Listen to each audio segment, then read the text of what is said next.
पड़ता है इस स्वामी दयानंद ने नहीं, बल्कि ये मूर्खता अगर स्वामी दयानंद ने की है तो बहुत ही बड़ा ब्लंडर है, उसको महर्षि कहना गलत है। अगर बाद में किसी ने उनके नाम पर मट दिया है, लेपापोती कर दी है, तो यह भी बहुत बड़ा ब्लंडर है और नियमों के अनुसार हो ही नहीं सकता। अब मिसाल के तौर पर स्वामी दयानंद ने और आर्य समाज एक आरोप उठाते, एक और मिसाल ले लें जी। स्वामी दयानंद और आर्य समाज कुरान के ऊपर एक आक्षेप लगाते हैं कि चूंकि कुरान के अंदर रेपिटेशन है, तकरार है, जी इसलिए भी लगता है कि ये ईश्वर की तरफ से नहीं है। रेपिटेशन ईश्वर की तरफ से नहीं होती, ये नियम भी बताया है, पता है आपको आर्य समाज ने?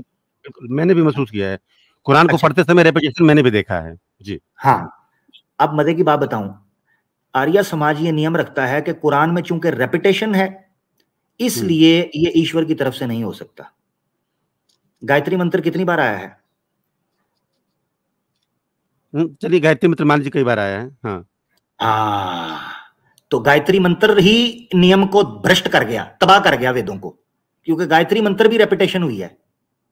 हाँ, एक बार फलां ऋषि ने उसको जनाब उसका अभास किया, एक ने दूसरे किया। मैं आपको बता रहा हूं, एक एक नियम के ऊपर स्ट्रीम करके बताऊंगा कि आर्य समाज ने कुरान के ऊपर जो आक्षेप लगाया है कि इस नियम के अनुसार यह ईश्वरीय ग्रंथ नहीं हो सकता, वेदों की धज्जियां उड़ जाएंगी। एक और दे दूं मिसाल? हाँ जी, बिल्कुल बिल्कुल, सामने रखें और दें, मैं तो चाह रहा हूँ ये चीजें क्लियर हो। चले, एक और मिसाल देता हूँ। 14वें समूलात का कुछ भी आप उठा लें, इसके अलावा और कुछ देना चाहें आप? जी जी जी जी जी जी जी जी, टेंशन ना लें। आपने मुझे लगता है मेरा प्रोग्राम देखा नहीं है अपना, वो अगर मेरा प्रोग्राम देखते ना आप, आर्य समाज की अंतिम नमाज, वो यही तो देखकर वो नहीं आए, आर्या नहीं आते। उन्होंने जब से वो देखे ना मेरा प्रोग्राम, उसके बाद उन्होंने कहा भाई हर जगह जाना, स्वामी भाग गए थे भाई, इसी वजह से अल्हम्दुलिल्लाह अल्लाह के हुक्म से उनको पता चल गया है विष्णु भाई आपसे प्यार है, आपसे आप बात अच्छे आदमी है यार, क्या करें। ले जी, आपको फिर मैं केवल मेरा देखिए एकेडमिक उद्देश्य से जानने के लिए मेरा पर्पज है कि भाई 14वें समूलात में इतने सारे प्रश्न उठाए गए हैं। अब चूंकि वो मुझे रेफरेंस भी समझ में नहीं आ रहे, मुझे अरबी भी समझ में नहीं आ रही है और कहीं चर्चा नहीं हो रही, और आपके माध्यम से जब भी आप रेफरेंस देते हैं तो अन्य विषयों पे देते हैं, कभी इन चीजों के ऊपर आप नहीं आते हैं। कॉन्सेप्ट ऑफ गॉड की जो बात की जा रही है उसके ऊपर भी बात नहीं होती है। स्वामी दयानंद बहुत बड़ा पाखंड था, ड्रामेबाज था। उस समय के ऊपर बहुत कम लोगों ने संस्कृत को समझने का प्रयास किया। स्वामी दयानंद एक उठा नया नाम था, जवान था, लोगों ने कहा वाह यार वाह, हमारे अंदर भी कुछ संस्कृत। तो उससे पहले लोगों को बस यही गिने चुने मंत्र आते थे, स्वामी दयानंद को उन्होंने चौड़ा कर दिया, थोड़ी सी संस्कृत बोलना सीख ली। अब मैं आपको दिखाने लगा हूं कि एतराज, चले मैं आपको अपनी जुबान से ही सुना देता हूँ, नई चीज क्या लगाऊं।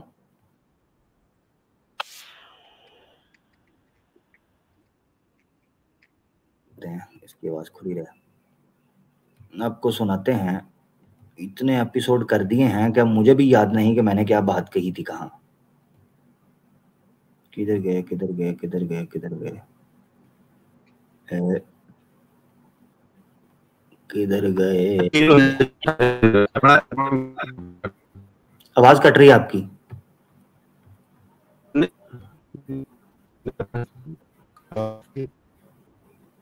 पता नहीं मेरी वजह से कट रही है।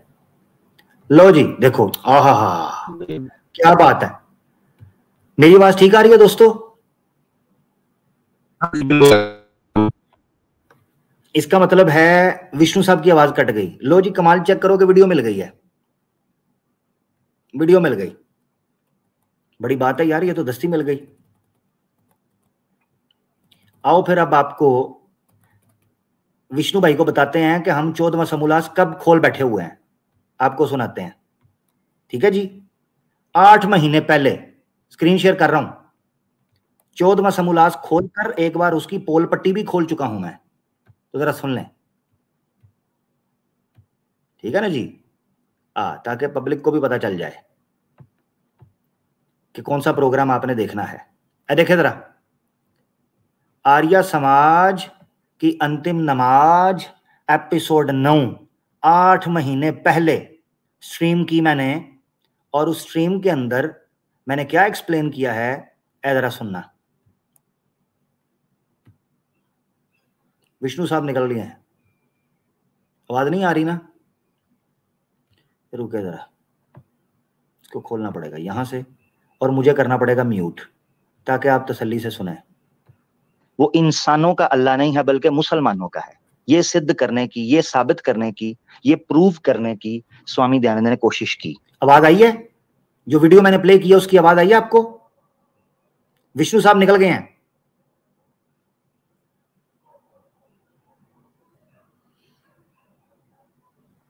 अब आ गई? गुड गुड, आ गई ना? गुड। किंग कॉन्ग को हराने आए थे। हो हमने अगर 14वां समूलास खोला, आपके 14 तबक रोशन करके रख देंगे, ये याद रखना।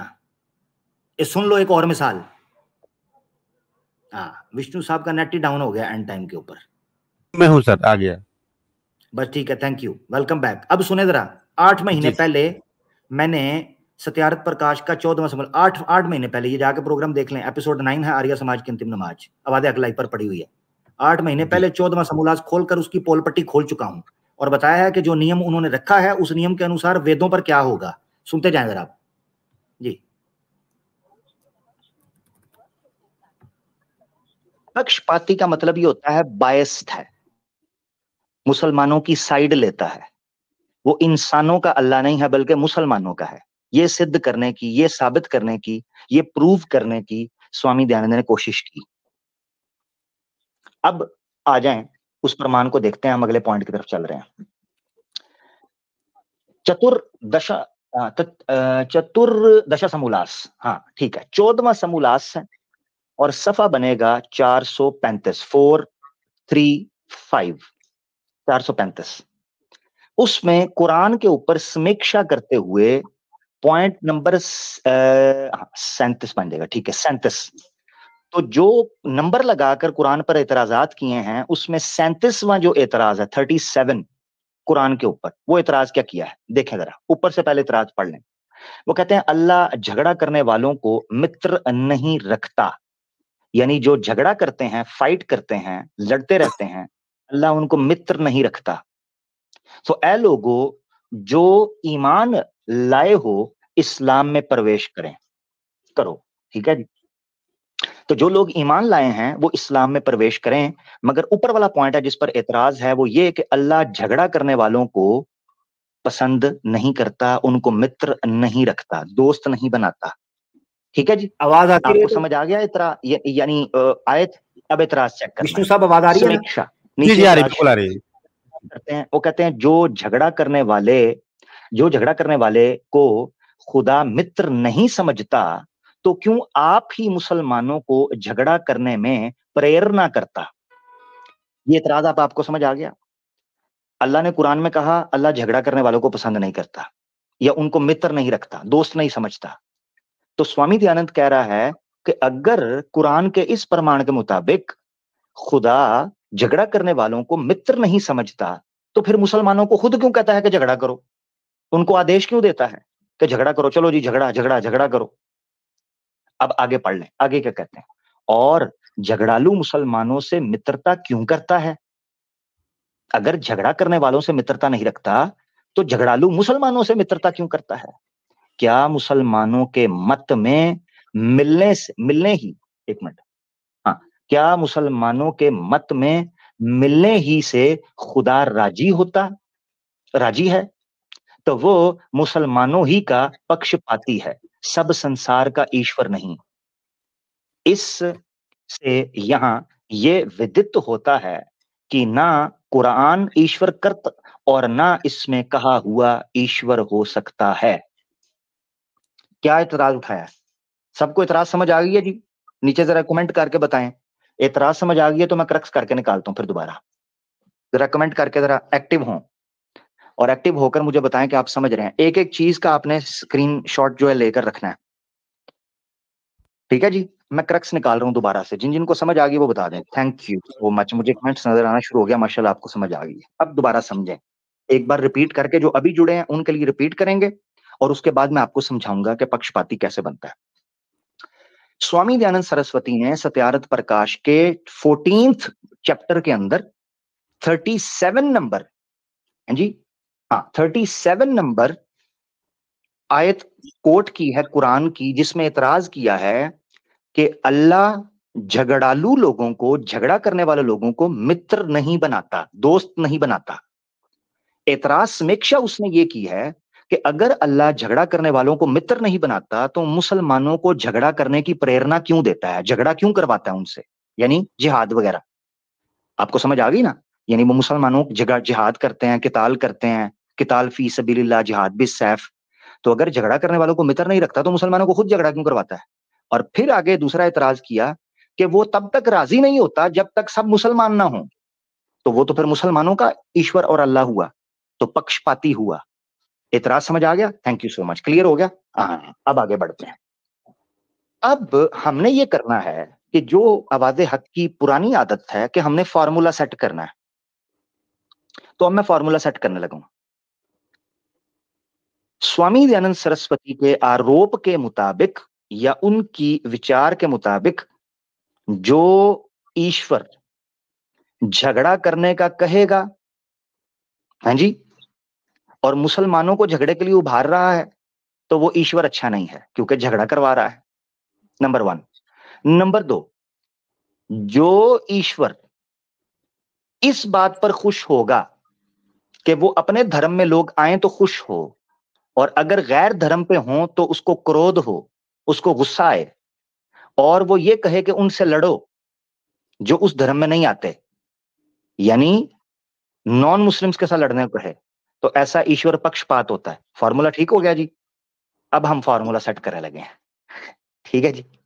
हाँ, आपको पता है कि इस पृथ्वी के ऊपर जितने पदार्थ हैं या जितनी औषधियां हैं, औषधियां, ये भी मैं समझाऊंगा आपको आगे, औषधियां हैं, ये सब प्राणियों के लिए, सब मनुष्य के लिए एक समान है। यानी अगर पानी मैं पीऊंगा तो मेरी प्यास बुझेगी, पानी हिंदू पिएगा उसकी प्यास भी बुझेगी, पानी एक क्रिश्चियन पिएगा उसकी प्यास भी बुझेगी, पानी एक नास्तिक पिएगा उसकी प्यास भी बुझेगी, पानी एक कुत्ता पिएगा उसकी प्यास भी बुझेगी, पानी एक परिंदा पिएगा उसकी जो प्यास है वो भी बुझेगी। यानी अलगर्द जो जो पानी पिएगा उसकी प्यास बुझती है। इसे कहते हैं एक समान होना, चीजों का एक समान होना। ठीक है जी? अब मजे की बात आपको बताऊं,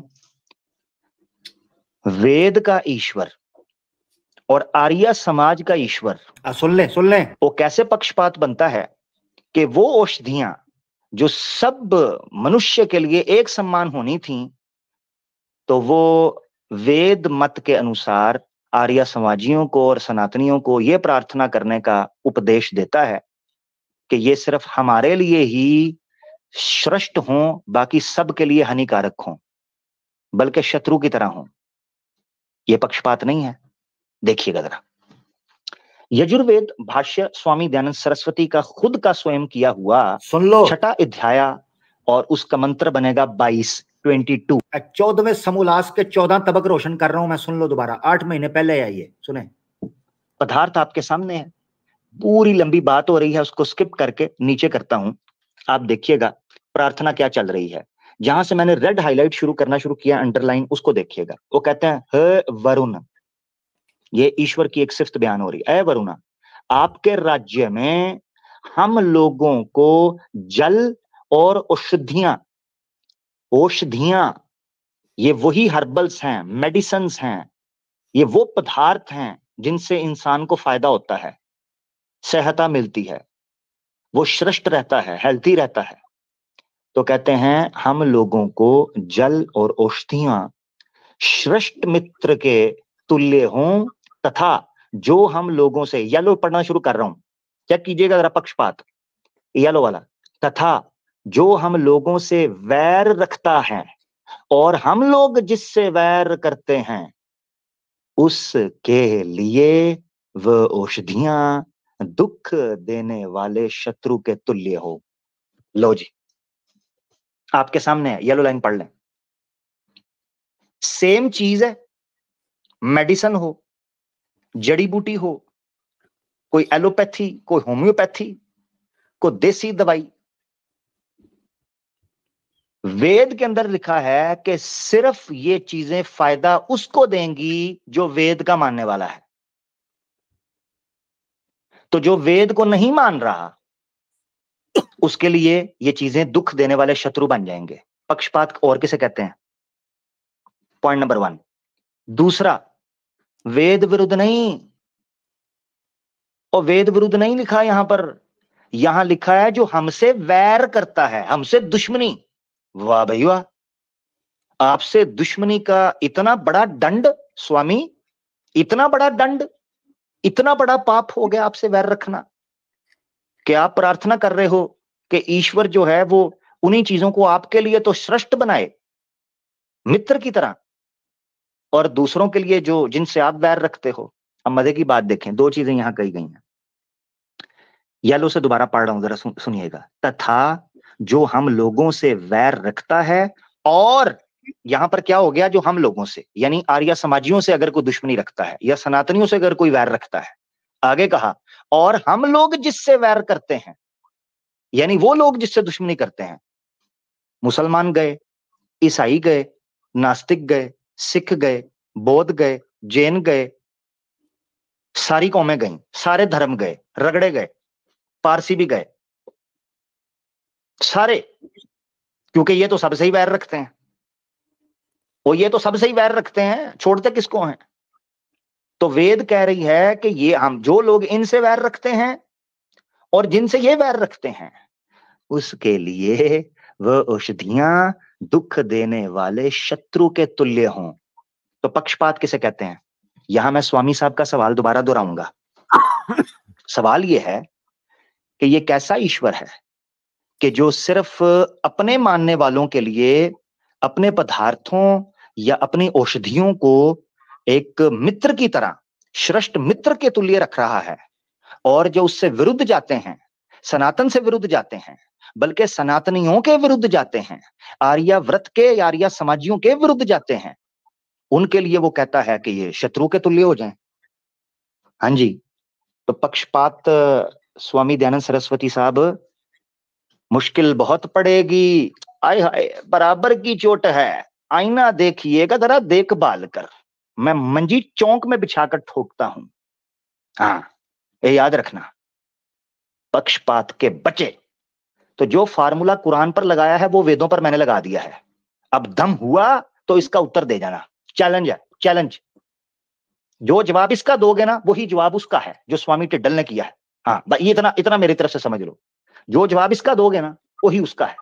हाँ बस, अब भाड़ में जाओ।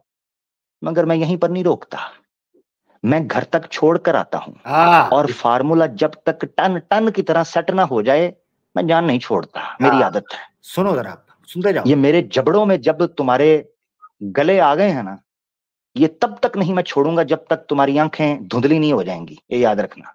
आगे देख लो, पक्षपात किसे कहते हैं? सो ऋग्वेद ले लें जी, ये भी स्वामी दयानंद के द्वारा संस्कृत भाषा के आधार पर तैयार किया गया है। तो ऋग्वेद का मंडल 1 है, सूक्त 39 और मंत्र है 2। भावार्थ नीचे लिखा हुआ है पूरा, मैंने स्क्रीन पर कोई चीज क्रॉप नहीं की, इसीलिए कि पूरा जिसने पढ़ना है पढ़ ले, मैं भावार्थ पढ़ रहा हूं। क्या कहते हैं? धार्मिक मनुष्य ही परमात्मा की कृपा पात्र होकर सदा विजय को प्राप्त होते हैं, दुष्ट नहीं। परमात्मा भी धार्मिक मनुष्य ही को आशीर्वाद देता है, पापियों को नहीं। अभी थोड़ी देर पहले मैं सिद्ध कर रहा हूं कि मूर्ति पूजा करने वाले भी पापी हैं, मूर्ति पूजा करने वाले भी अधर्मी हैं, मूर्ति पूजा करने वाले भी वेद निंदक हैं, तो आशीर्वाद तो उनको भी कोई नहीं मिलना। If you use a trending sound on Instagram, that's not the only thing that Instagram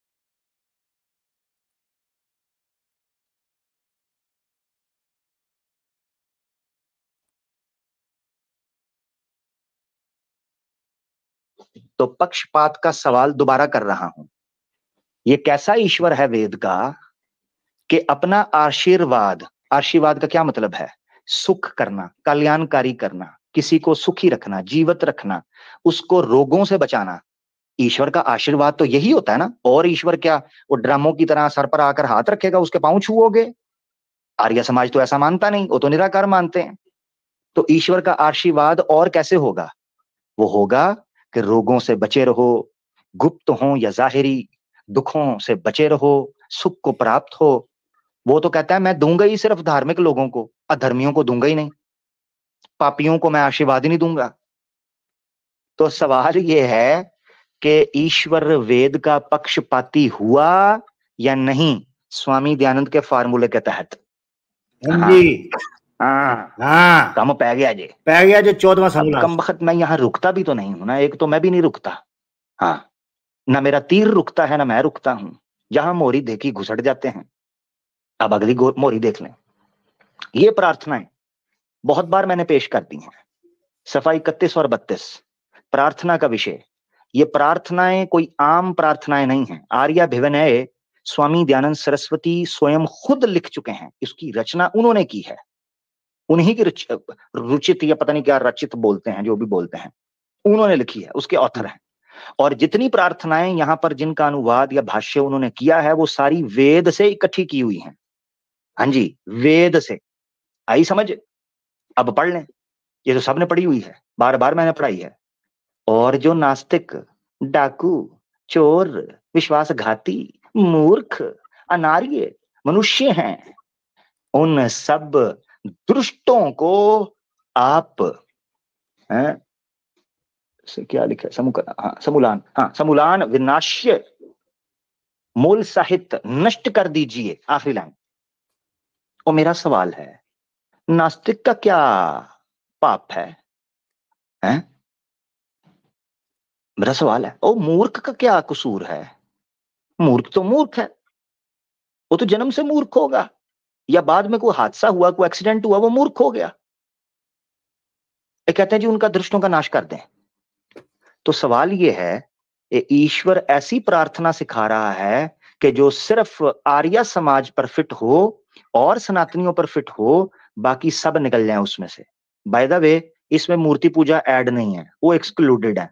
उसकी वजह यह है कि वो नास्तिक हैं, हाँ जी, मूर्ख भी हैं, हाँ जी, अनार्य भी हैं, हाँ जी, विश्वासघाती भी हैं, हाँ जी, वो सारे हैं। हाँ, उत्तम कर्म वाले भी नहीं हैं, जी जी, स्वार्थी भी हैं। हाँ, तो ये सारे गुण मूर्ति पूजकों के अंदर पाए जाते हैं। और वेद विधा विरोधी भी हैं, वेद विधा विरोधी, हाँ, वो भी हैं। तो सवाल ये है कि क्या यहां पर ईश्वर पक्षपाती नहीं होता? नहीं, कि वो सिर्फ आर्य समाजियों या सनातनियों को ज्यादा से ज्यादा उनको नष्ट नहीं करता, बाकी सबको नाश करता है? तो ये पक्षपात नहीं है कि वो तभी खुश होगा जब सब आर्य समाजी या सनातनी होंगे, वेद के मानने वाले। उसके अलावा वो सबको नाश करने की प्रार्थनाओं का उपदेश दे रहा है। दूसरा ले लें, ये तो उससे भी बढ़ गया है, ये भी आपकी स्क्रीन पर। क्या कहते हैं? वो कहते हैं जो वेद से विरुद्ध हो अथवा उनका प्रणंत हो जाए। अच्छा ठीक है, हाँ, वो आगे चलेगी बात। वेद से विरुद्ध जो लोग हैं, वो वेद को नहीं मानते, आर्य समाज को नहीं मानते, सनातन धर्म को नहीं मानते, तो वेद का ईश्वर क्या प्रार्थना उनको सिखा रहा है? वो कह रहा है 3 चीजें होंगी। नंबर 1, या तो हम उनको ऐसा दंड दें कि वो ठीक हो जाएं, ठीक है, ऐसा दंड दें कि वो ठीक हो जाएं, अथवा उनका प्राणांत हो जाए। क्या मतलब है? हमेशा के लिए उनको खत्म कर दें, उनको काट डालें, उनको मार दें, या फिर कि वह हमारे वश में ही रहें।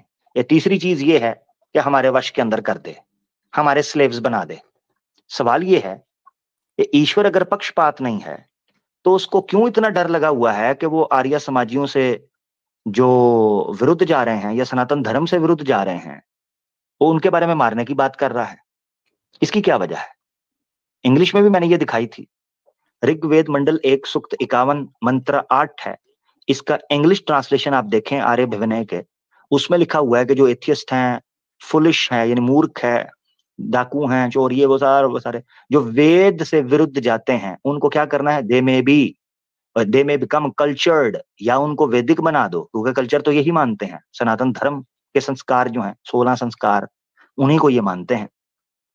सो दे मे बिकम कल्चर्ड और they may be put to an end, उनकी हत्या कर दें, उनका मर्डर कर दें, और they may be under our control, या हमारे वश में कर दे। Kindly fulfil my cherished desire, आखिरी line, kindly fulfil my cherished desire, यहां आखिरी लिखें। सो आप पूरी करें, हमारी कामना करते हैं, ये देखें ना आखिरी लाइन देखें, वो कहते हैं कामना करता हूं सो आप पूरी करें। यहां भी आखिरी लाइन देख लें हिंदी के अंदर भी। तो मकसद कहने का ये है कि स्वामी दयानंद ने जो फार्मूला सेट किया था कुरान को परखने के लिए, हमने जब वेद को परखने के लिए रखा, ओहो तो कटा ही खुल गया, कट्टा ही खुल गया, अब बंद नहीं रहा। मैं असल में रुकता हूं नहीं, आखिरी 2-3 चीजें और पेश करके मैं फिर चलूंगा। सुनते जाएं विष्णु साहब के एक और उदाहरण आपके सामने ऋग्वेद से। ऋग्वेद है मंडल, सुन रहा हूँ। हाँ, स्वामी दयानंद के 14वें समोल्लास के 14 तबक रोशन करके मैं भेजूंगा स्वामी दयानंद की जुबान से। सुनते जाएं जरा, ये 8 महीने पुरानी है, सुने जरा। एक सूक्त 41 और मंत्र है 8। स्वामी दयानंद सरस्वती ने खुद ये भावार्थ किया है। वो क्या कहते हैं, येलो वाली लाइन आपके सामने, मनुष्य को योग्य है कि ना अपने शत्रु और ना मित्र के शत्रु में प्रीति करे, मित्र की रक्षा और विद्वानों की परिवाक्या, भोजन वस्त्रपान आदि से सेवा सदा करनी चाहिए, क्योंकि मित्र रहित पुरुष सुख की वृद्धि नहीं कर सकता। यहां पर जो पहली येलो लाइन है वो ईश्वर को पक्षपात साबित करती है। Formula according to Swami Dayanand Saraswati क्या लिखा है, वो कहते हैं कि इंसानों को चाहिए कि अपने दुश्मन और अपने दोस्त के दुश्मन से कभी भी प्यार ना करे, सिर्फ अपने मित्र की रक्षा करे, अपने दोस्त के साथ चले। ये तो स्वामी साहब ईश्वर भी पक्षपाती हो गया कि वो कहता है कि जो ऑब्वियसली यहां पर यही बात है ना जी, जो सनातनी है वही आपका मित्र होगा और जो सनातनी नहीं वो आपका शत्रु। तो शत्रु से आपने प्रीति नहीं करनी, यानी प्यार नहीं करना। सो मनुष्य को यज्ञ है कि ना अपने शत्रु और ना मित्र के शत्रु में प्रीति करे, मित्र की रक्षा और विद्वानों की, ये सारी आगे वो बयान कर रहे हैं। सो मेरा सवाल ये है कि जो फॉर्मूला स्वामी साहब ने डाला था वो यहाँ फिट हो रहा है। एक और ले लें, यजुर्वेद का भाष्य है खुद स्वामी दयानंद सरस्वती का तैयार करना। पता है यहां क्या लिखा है, यहां लिखा हुआ है कि जो लोग हमसे वैर करते हैं, ये देखें जरा आखिरी 2 लाइन आपने देखनी है। यजुर्वेद भाष्य है अध्याय 15 और मंत्र है 17वां 15-17। स्वामी दयानंद का भाष्य क्या लिखते हैं, आखिरी 2 लाइनें, वह हम लोग जिससे, अब यहां पूरी आप इबारत पढ़ दें, वो प्रार्थना की जा रही है हमारी रक्षा करें और हमारे अलावा किसी की ना रक्षा करें। वो देखो ऊपर कहता है वह हमारी, तीसरी लाइन से शुरू कर देते हैं, वो हमारी रक्षक हो, वो हमको सुखी करें, तथा वह हम लोग जिससे द्वेष करें। यहां पर मतलब द्वेष का मतलब है जिससे हम दुश्मनी करें, सो जिससे हम द्वेष करें, और जो दुष्ट हमसे द्वेष करे, जिसको हम द्वेष करें, ठीक है, जिसको हम इन सिंह आदि के मुख में धरें, उसको वो रक्षक लोग भी सिंह आदि के मुख में धरें। पता है क्या लिखा हुआ है, आर्य समाजियों को तो पता चल गया उनके साथ क्या हुआ है यहां पर, ये पक्षपाती का। तो जिनको हिंदी नहीं समझ आई उनको मैं बता देता हूं। यहां यजुर्वेद के इस पदार्थ में लिखा हुआ है 15 की 17 में स्वामी दयानंद के द्वारा कि जो बंदा सनातनियों से दुश्मनी करेगा या सनातनी जिससे दुश्मनी करेंगे, जो सनातनियों का दुश्मन होगा या सनातनी जिससे दुश्मनी करेंगे, उनको शेर जैसे जो भयानक जानवर है ना, सिंह आदि का मतलब होता है जो शेर हैं, शेर जैसे, चीता, भेड़िया, ठीक है, और क्या उसे कहते हैं, जो जैगुआर, टाइगर, लॉयन, कुत्ते, ये सारे वो चीर फाड़ करने वाले जानवर हैं, तो उनको उनके मुख में डाल दें। मैं ये सवाल पूछता हूं स्वामी दयानंद सरस्वती के मानने वालों से कि अगर कुरान पर यह एतराज था कि ईश्वर पक्षपाती है, कि सिर्फ मुसलमानों से राजी होता है, दूसरों से झगड़ा करने की प्रेरणा देता है, इसलिए वो पक्षपाती है, तो वेद क्या कर रही है? वेद भी तो यही कह रही है। वेद कह रही है कि जो आपसे दुश्मनी करे, जो अधर्मी हो, जो सनातनी ना हो, जो वेद से हटा हुआ हो, उसको शेर के मुंह के अंदर डाल दो, उसको काट दो, मार दो, उसको फाड़ दो, उससे दोस्ती ना करो। बल्कि यहां तक कहा गया है, जो मैंने ऊपर दिखाया, कि जड़ी बूटियां भी उस, यानी जो पदार्थ सबके लिए एक समान है, उनसे भी उनको शत्रु तुल्य मिले। Coke Studio, Season 15.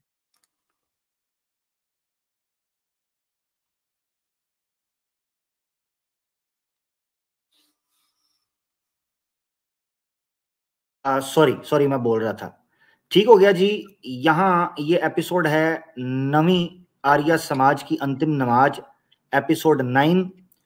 इसमें 8 महीने पहले हमने 14वें समूलास का एक चावल का दाना चेक करवाया था। आज जब हमने विष्णु प्रभाकर साहब उर्फ JJUN, जो जीते उसके नाल पार्टी इनकी है, विष्णु भाई की पार्टी है।